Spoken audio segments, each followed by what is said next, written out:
Delhi car blast બાદ જીડીપીના આદેશથી સુરત પોલીસને મોટી કાર્યવાહી હાથ ધરી છે। સુરત પોલીસ કમિશનર અનુપસિંહ ગેહલોતે જણાવ્યું છે કે હથિયાર બનાવટી, ચલણી નોટો, એક્સપ્લેટ એક્ટર અને એનડીપીસીના ઓનલાઈન ચોરી જેવા ગુનાઓમાં છેલ્લા 30 વર્ષમાં સંડોવાયેલા 2400થી વધુ આરોપીઓના ડોઝિયર તૈયાર કરાશે। અત્યાર સુધીમાં હાલ 700 જેટલા લોકોની વિગત એકઠી થઈ છે। 2 દિવસના સમયગાળામાં આ કામગીરી પૂરી કરવામાં આવશે। 3 એંગલના ફોટા, પ્રોપર્ટી, રહેણાંક સહિતની માહિતી પણ નોંધવામાં આવશે। વોન્ટેડ આરોપીઓના ફોટા એઆઈ ડેટાબેઝમાં અપલોડ કરવામાં આવશે, જેથી સીસીટીવીથી પણ પકડાઈ શકે। ભૂતકાળના બોમ્બ કેસના આરોપીઓને પણ કડક નજર રાખવામાં આવશે।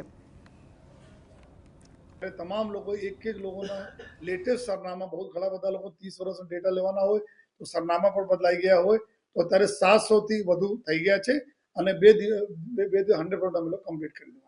આજ બધા જો અમારા આ લોકો સંભવિત फ्यूचर में स्लीपर सेल જે રીતે મેં बात કરી કે સીમે में पहले जो લોકો एक्टिव હતા आज लोग ब्लास्ट में आए हुए तो આ પ્રકારના જેટલા બી 2400 જેટલા લોકો છે જો અમારે શહેરમાં છે અત્યારે આ લોકોને ઉપર જો અમારે લોકો જે રીતે કાર્યવાહી થાય છે કે સતત એના ઉપર અમારા વોચ રહે, કંટ્રોલ રહે, જેથી કોઈ પણ પ્રકારના એક્ટિવિટીમાં લોકો સામેલ નહીં થાય। બહુ મોટો એક પ્રિવેન્ટિવ એક્શન તરીકે આ